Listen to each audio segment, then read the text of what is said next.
Bueno, en primer lugar, la iglesia de Levanto se la pueda considerar ya con pruebas que es la primera iglesia construida en el nororiente peruano, mandada a construir por Francisco Pizarro y Vicente Valverde en el año de 1538, como consta en las actas, en las primeras actas del primer libro de Cabildo de la ciudad de San Juan de la Frontera de los Chachapoyas. Justamente ahí hace mención a la construcción de esta iglesia que mandan a construir, dedicada a Nuestra Señora de la Concepción. Y justamente su primer sacerdote, el padre Hernando de Palacios. Ahí se realiza una primera construcción de una iglesia pequeña, de la cual pues no ha quedado rezagos, porque la actual construcción muy posiblemente data del siglo XVII a XVIII, ya construida por los franciscanos. Justamente esta iglesia se construye como la iglesia matriz de la ciudad de Chachapoyas cuando se traslada a la ciudad de Chachapoyas desde La Jalca el 15 de septiembre de 1538 a esta ubicación que es Levanto. Estuvo acá la ciudad hasta 1546. Entonces, durante todo este periodo hubo una primigenia iglesia, obviamente que a cargo del padre Palacios, y donde pues acudían los españoles que estuvieron con Alonso de Alvarado y también la población, los naturales de Levanto. No hay que olvidar que Levanto es de fundación inca, muy importante durante el periodo Chachapoya Inca, cuando llegaron los incas en 1470. Entonces, justamente la actual construcción de la iglesia, como ya mencioné, muy posible del siglo XVII-XVIII, y en los documentos que hemos investigado, hay un documento del siglo XVIII donde hace referencia que tenía una sola torre que lamentablemente no menciona en qué lado de la iglesia se encontraba, pero esta torre que menciona en este inventario de que era una torre con una pared de piedra hasta cierta parte y de ahí adobe y con un techo de paja, lo cual presumimos que también la iglesia en su totalidad, la nave, haya sido con techumbre de paja. Esta iglesia tiene unas pinturas, digamos, como que resaltan flores, en unas partes resaltan ángeles. ¿Esto tú crees también que fueron hechas al inicio de la iglesia? Estas, de hecho, que como se ha evidenciado ya después de la intervención de la restauración, como podemos evidenciar la pintura mural que existe especialmente en el presbiterio y detrás del retablo, estas pinturas de hecho que habrán sido con la estructura actual de la iglesia, o sea, muy posiblemente datan del siglo XVII, incluso anterior a la construcción del retablo, porque el retablo, de acuerdo a las características, se realizó en el siglo XVIII. Entonces, antes de la hechura de este retablo, entonces de hecho que en el muro testero existía pintura mural, como podemos evidenciar todavía en la parte superior detrás del retablo, una especie de cortinajes y alrededor estas flores y también columnas que enmarcan tanto a estas capillas laterales como a la puerta de la sacristía. Entonces esto nos da una evidencia que de hecho toda la iglesia haya tenido pintura mural.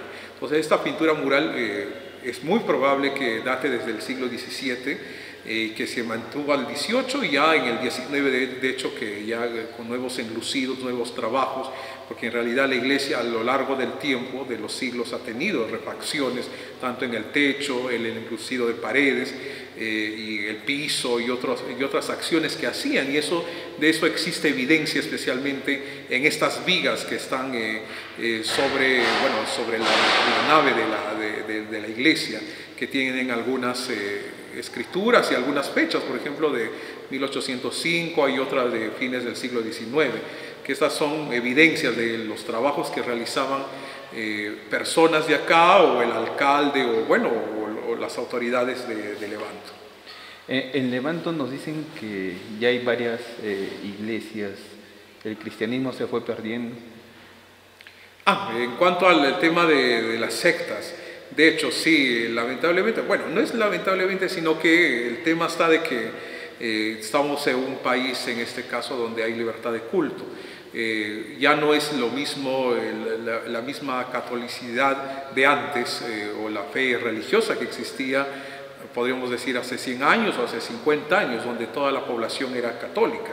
Entonces ya a partir de la década de los 50, 70, ya comienzan a llegar al sur de Amazonas las sectas, en este caso protestantes, como los adventistas, evangelistas y otros credos cristianos.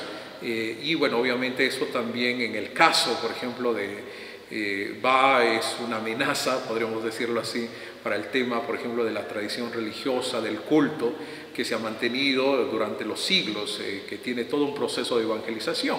Y en el caso de Levanto, obviamente, la presencia franciscana, de la orden franciscana, que estuvo muchos años, casi todo el virreinato, a cargo de esta doctrina. Claro, justamente eso nos contaban que las tradiciones ya las realizan sobre todo las mayores, no los jóvenes. Y sus vestimentas también ya las han dejado de usar. Sí, eso es lamentable. No se ve solamente en Levanto, sino en casi todas las poblaciones. En el caso de Levanto, por ejemplo, ya no se ve casi a la población vestida a la usanza de la antigua o la usanza propia del pueblo. Por ejemplo, los varones antes usaban el poncho, en este caso el sombrero, usaban las hojotas o el yanque, antiguamente de cuero, ahora de caucho, el pantalón, que todo era tejido en lana de oveja.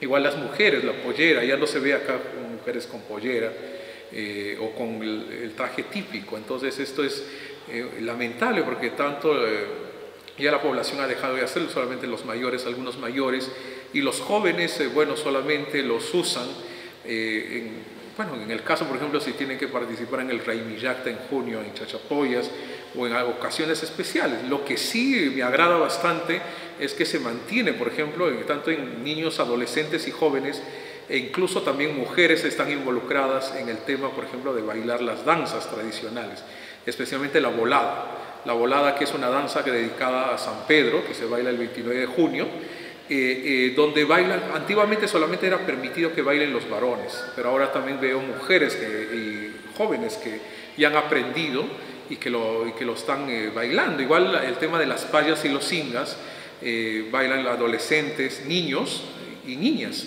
Entonces es importante, y los danzantes del corpus, que son niños.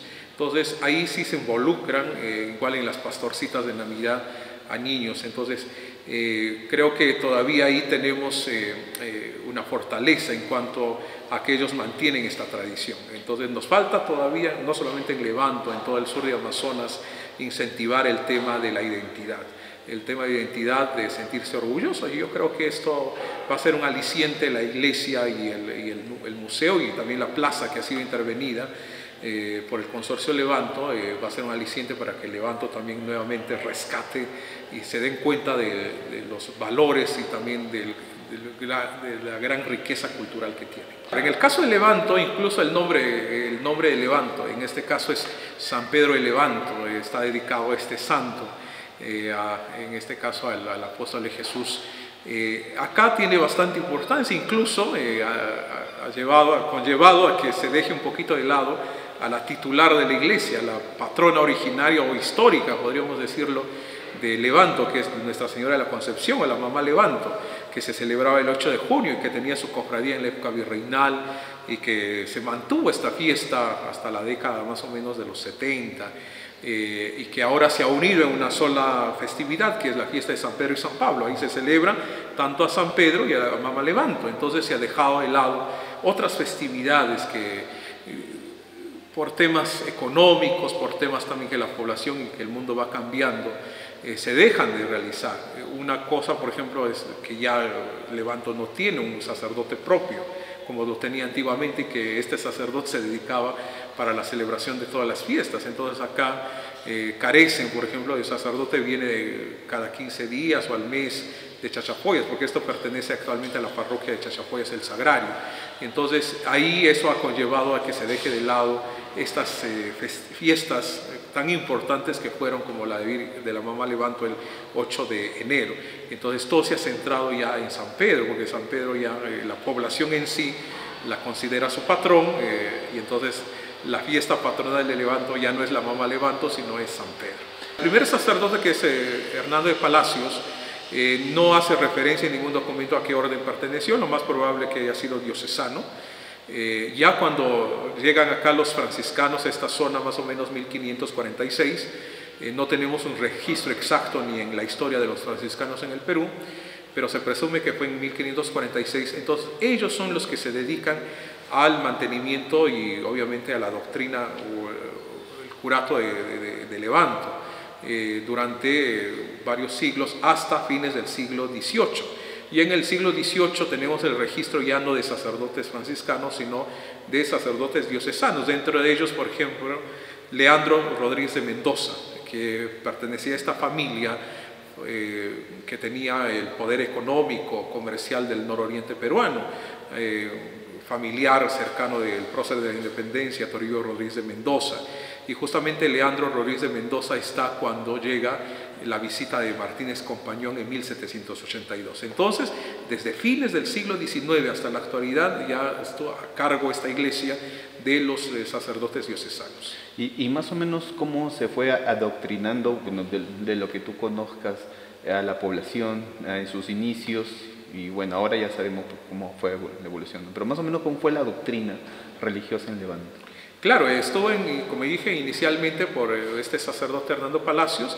De ahí los franciscanos han tenido un arduo trabajo, porque tenían que trabajar en este tema para cambiarles su modo de pensar, o su fe en este caso, a los naturales, de lo que ellos creían en los dioses antiguos, y creer un Dios pues nuevo traído en Jesucristo, y pues para que ellos puedan comprender, se han tenido que valer de muchas cosas, dentro de ellos del arte barroco, por ejemplo. Justamente porque en estos lugares que eran de importancia, donde había a veces reducciones o se concentraban gran cantidad de naturales propios de esta zona, entonces hay más evidencia de arte virreinal, arte religioso, porque esto ayudaba a conllevar a que los naturales crean, por ejemplo, el tema del Cristo articulado. Entonces se hacía como una especie de teatralización de la fe, por medio, por ejemplo, el Viernes Santo, de hacer la escenificación de la crucifixión, y de ahí la muerte, y de ahí el desclavamiento. Entonces se hacía todo esto. Y obviamente ahora ya tenemos pues toda la tecnología, el cine, pero antiguamente todo se valía por medio de la pintura, por medio de los símbolos.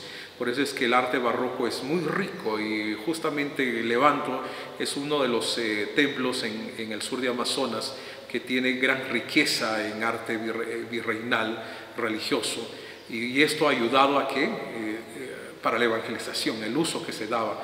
La misma Virgen, que es articulada, entonces vestirla a la usanza de la época, como si sería un ser humano, ponerle una cabellera, ponerle aretes, joyas. Entonces esto ayudaba a la evangelización, y también los evangelizadores se valían de crear algunas leyendas o historias en torno a la aparición de tal o cual virgen, como el caso de San Pedro.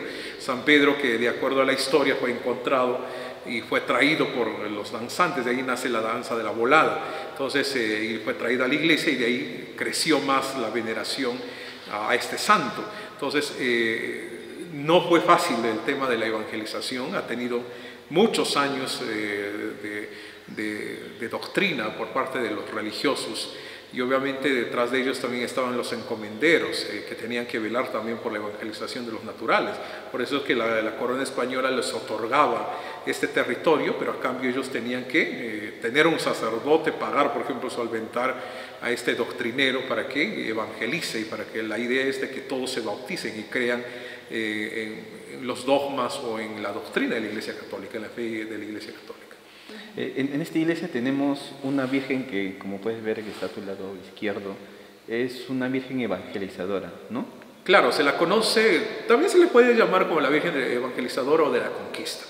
Justamente los españoles, o también los primeros religiosos, los doctrineros, entonces viajaban con imágenes de formato pequeño y urnas. Entonces se lo llevaban de un lugar a otro, de un pueblo a otro, entonces porque eran fáciles de transportar sobre las bestias de carga, o también se las cargaban encima de los hombros, y se la llevaban de un lugar a otro. En este caso, la Virgen de la Conquista, es muy posible, por el mismo nombre, sea la primera imagen de la Virgen que hayan traído los españoles. De ahí que la tradición del pueblo, hasta el día de hoy, la conozcan así como la Virgen de la Conquista.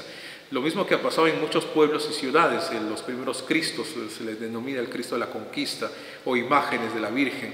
En este caso tenemos esta bella imagen de la Virgen, que en realidad es un busto en una urna, de la Virgen de la Conquista, el mismo nombre que hasta el día de hoy obviamente que es la Virgen de la Concepción, y de ahí ya muy posiblemente hayan mandado ya los franciscanos a hacer, en este caso, la otra imagen que ya preside el retablo, este retablo de Levanto. Encontramos otros santos, ¿nos podrías comentar más o menos el retablo y los santos? Claro, por supuesto. Este retablo, de acuerdo a las características, y lo más probable es que haya sido hecho en el siglo XVIII. Es un retablo de barroco mestizo, polícromo, tiene la presencia de pan de oro, tiene estas tres calles, los cuerpos, la hornacina principal que es muy bella, de donde se conserva la imagen de la Inmaculada Concepción o la Mama Levanto. Está el tema más recargado, más bonito del retablo, que a mí siempre me llamó la atención, es el expositorio, donde se exponía el Santísimo Sacramento en la custodia. Es la parte más ornamentada. Este retablo pues tiene estas características propias del barroco. Yo la puedo considerar el retablo más bonito que tenemos de la época virreinal en el sur de Amazonas. Forma parte importante del arte virreinal de Amazonas. Justamente conserva, aparte de pintura sobre tabla o de tablilla, estos arcángeles o ángeles. Este retablo característico tiene que es un retablo franciscano, está hecho netamente, mandado a hacer por los franciscanos, porque tiene 6 mártires franciscanos, tiene los estigmas de San Francisco. No hay que olvidar, dentro de la historia, San Francisco fue estigmatizado por Cristo, recibió las 5 llagas de Cristo. Por eso en el retablo ustedes van a encontrar las 5 llagas de Cristo o los estigmas de San Francisco. Aparte de eso, este retablo pues, es valioso, es rico, muy la riqueza ornamental. Por ejemplo, tiene estas columnas, tanto salomónicas como estriadas, muy propia también del barroco. Entonces, la concha venera que resalta en la parte de la urna de la Virgen.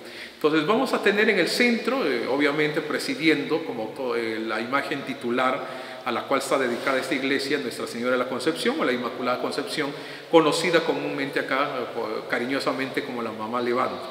Sobre ella en la hornacina está el Señor Cristo resucitado. Está en otra hornacina Santa Rosa, que también es una bella imagen, San Antonio, y por último están San José y obviamente San Pedro que viene a ser el patrón de Levanto. Claro, y a diferencia de esta iglesia, comparando con las iglesias de otros lugares, ¿qué diferencias o quizás igualdades nos puedes comentar? El tema en este caso, en el caso de tanto Levanto como Chiliquín han sido doctrinas franciscanas. Entonces vamos a encontrar similitudes con el caso, por ejemplo, del acceso al coro alto. No se accede por el interior como en el común de las iglesias de esta época, sino por el exterior. Muy posible, por ejemplo, que también la torre de Levanto haya sido la misma posición como la de Chiliquín. En el caso de Levanto, pues lo que va a resaltar es que es más ornamentada y mejor trabajada que Chiliquín, por el mismo hecho que está más cercana a Chachapoyas. No hay que olvidar que Chiliquín está lejos, está en el Alto Imasa, está en este camino para la mina de Yurumarca, la mina de sal. Entonces, y ahí había también encomienda, por ejemplo, ahí estaba la encomienda de Pantoja, Hernán Pantoja, que es un importante encomendero español del cual se tejen muchas historias y cuentos. Entonces, esa parte, la doctrina de Chiliquín, también estuvieron los franciscanos. Por eso, otra similitud, por ejemplo, que Chiliquín tiene como titular también a la Inmaculada Concepción. La doctrina se llama así, la doctrina de Nuestra Señora o la Inmaculada Concepción de Chiliquín. Entonces, eso, por ejemplo, tiene similitud con el caso de Levanto. Entonces, hay cosas, por ejemplo, que han encontrado muy parecido la imagen de Santa Rosa con la de acá de Levanto. Muy posible que lo haya hecho el mismo imaginero, los mismos imagineros hayan trabajado para estas dos iglesias. Pero, obviamente, Chiliquín es más pequeña, incluso ha tenido también sus 4 capillas posas, de las cuales solamente queda una que está cerca a la iglesia. lamentablemente ahí por una falta de conocimiento se ha hecho una cancha de cemento para jugar fútbol, que ahí debía guardarse una especie de plazuela o plaza en el frontis de la iglesia de Chiliquín. Entonces, en el caso, eso es muy importante, estas dos iglesias. Justamente para el trabajo de intervención de la iglesia de Levanto, se tuvo que visitar en varias ocasiones Chiliquín, para ver, por ejemplo, el tema de una cosa que siempre nos preguntamos, es que acá en estas iglesias hubo, por ejemplo, el arco toral o el arco de triunfo, y en ninguna de las iglesias hemos encontrado evidencia. Siempre hemos encontrado la evidencia de las ménsulas, estas ménsulas que existen tanto en San Carlos, en Bongará, en el distrito de San Carlos, y en otras iglesias del Alto y Masa como Chiliquín, y acá en Levanto. Entonces se tenía que ver esas características para poder saber con exactitud. En Olleros también hay otra iglesia, Sí. ¿Es similar también a esta? En la arquitectura es parecida, es muy parecida, pero esa iglesia ya no es franciscana, sino es mercedaria. Olleros perteneció a la doctrina de los mercedarios, como consta en el registro de visita de Santo Toribio Mogrovejo en el siglo XVI, y también en el tema de la historia de los mercedarios acá en esta zona. Entonces ellos, por ejemplo, tienen otro tipo de imágenes. Está ahí, por ejemplo, presente mucho la Santísima Trinidad. La Santísima Trinidad es el patrón de Olleros. Tienen otras imágenes que no hay acá, por ejemplo, hay andas procesionales del Santo Sepulcro, la anda de la Santísima Trinidad, que no existen acá en Levanto. Y hay incluso, por ejemplo, la iglesia de Olleros, como la iglesia de San Carlos, sus contrafuertes es diferente a los contrafuertes de acá. Acá los contrafuertes son de piedra y adobe. Ahí son un solo bloque de piedra que lo han colocado de manera echada, o está en este caso sosteniendo los muros. Eso, por ejemplo, lo hemos encontrado de característica en el muro testero de Olleros, y también en el muro testero de San Carlos, de la presencia de grandes bloques de piedra que sostienen como si fueran contrafuertes. Claro, podríamos decir que cada característica de estas iglesias completan una historia de cómo habría sido la formación de las iglesias en esta zona. Claro, sí, justamente cuando uno revisa se puede hacer ya todo un trabajo de poder ver las características propias arquitectónicas de cada una de estas iglesias. Lo que sí, por ejemplo, hemos evidenciado es la presencia de cómo están dispuestas cada una de estas iglesias, de este a oeste. O sea, el presbiterio está por donde sale el sol, por donde nace el sol, y el oeste por donde se oculta, o sea, la puerta. Y esa distribución la tienen casi todas las iglesias. Y todas las iglesias han tenido una sola torre, a excepción de algunas que ya se colocaron dos torres llamadas de moda en el siglo XIX. Pero la mayoría de iglesias, por una característica peculiar que tienen, es la torre que tienen en algunos casos exenta, como el caso de la Jalca o el caso de Chiliquín, y otras pues que están anexas a la nave. En el caso de Levanto, pues la torre, ahí se ha tenido que hacer todo un trabajo. Lamentablemente en los documentos, la investigación que realicé, no hemos encontrado la evidencia de en qué parte estaba, si estaba al lado de la epístola o al lado del Evangelio, la torre original del siglo XVIII. Pero sí hemos encontrado evidencia de las torres, que en el siglo XIX se hicieron dos torres, se le llamaba torres de moda, así dice en el inventario, que tiene dos torres de moda. Entonces había dos torres que colapsaron en el terremoto del 14 de mayo de 1928. De ahí se construye ya esta pequeña torrecita para contener las campanas que había en la parte central, en este caso del techo, en la parte del frontal de la nave. Justamente ahí había un dilema, porque ahí se tuvo que hacer excavación arqueológica, los arqueólogos, indagar dónde estaba realmente la torre original. Nosotros presumimos que haya sido al igual que en el siglo XVIII, al igual que Chiliquín, que la torre haya estado, en este caso al lado del Evangelio. Pero de ahí ya la cambiaron, se hicieron las dos torres de moda, y no se encontró evidencia de esta torre que nosotros presumimos. Entonces, lo que sí se encontró evidencia es donde actualmente ya se construyó la torre. Entonces, que muy posiblemente haya sido una de las dos torres que existieron en el siglo XIX.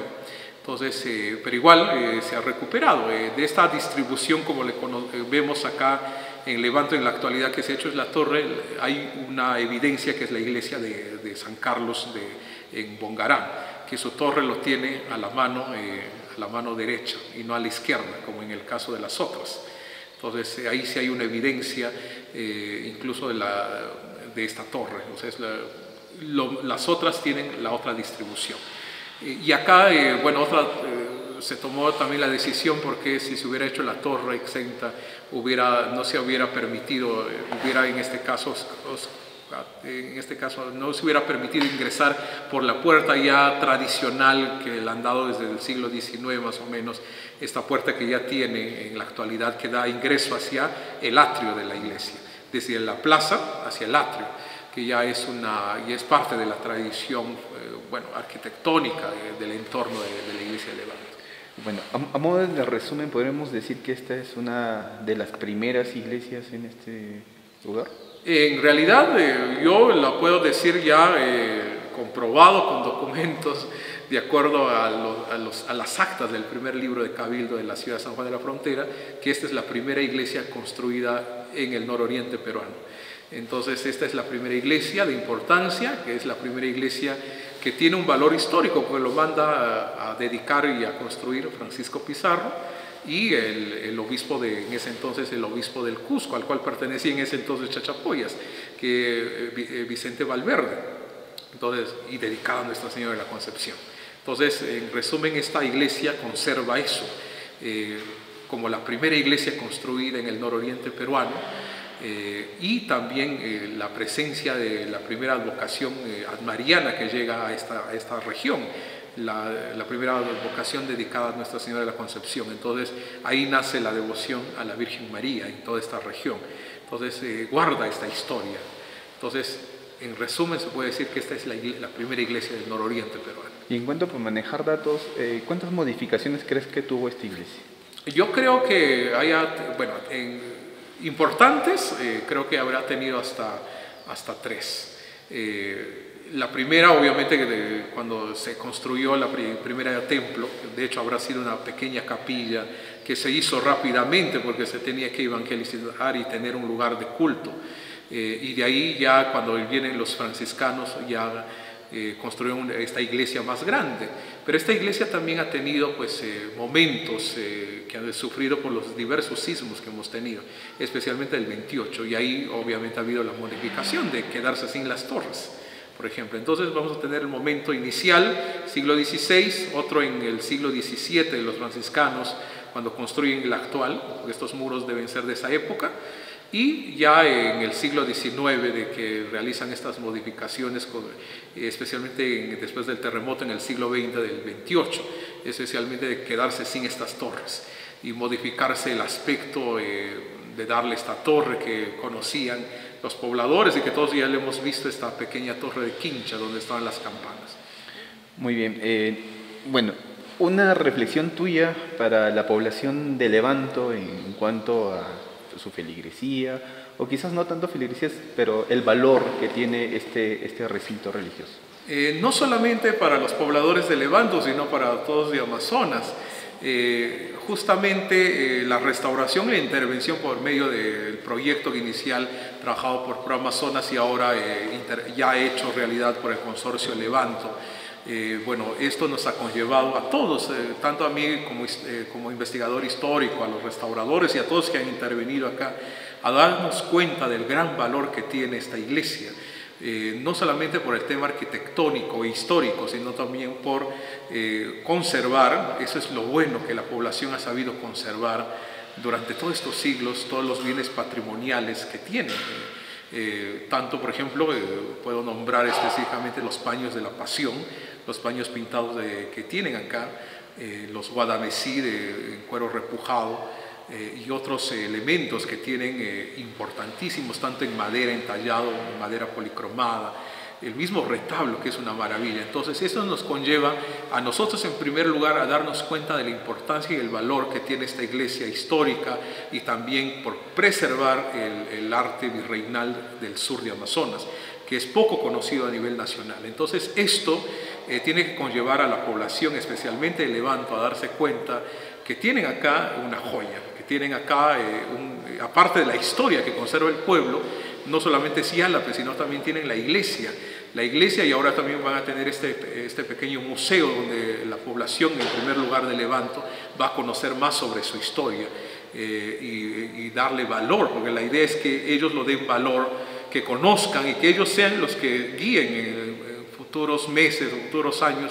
a los que lleguen, y que ellos cuenten la historia de su pueblo y cuenten la historia de lo que nosotros hemos podido investigar, tanto en el tema ya histórico como también en el tema artístico.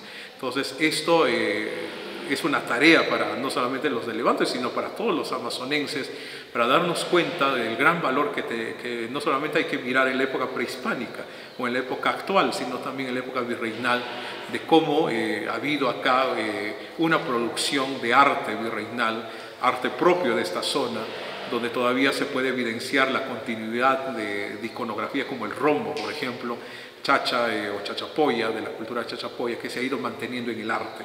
Los colores, como también lo mencionan los restauradores, que tiene que ver incluso hasta con el atardecer y con el entorno.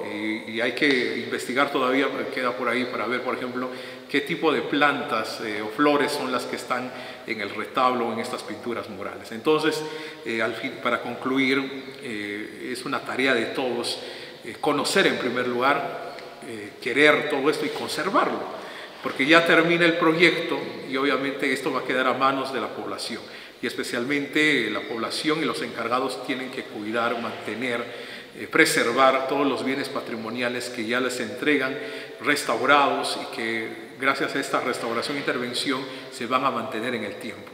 Y felizmente gracias a esta intervención ya no se ha dejado que se destruyan como ha pasado en otras iglesias, y acá en Levanto pues obviamente tienen este privilegio de tener toda esta riqueza de arte virreinal que ahora pues ya quedará a manos de la población.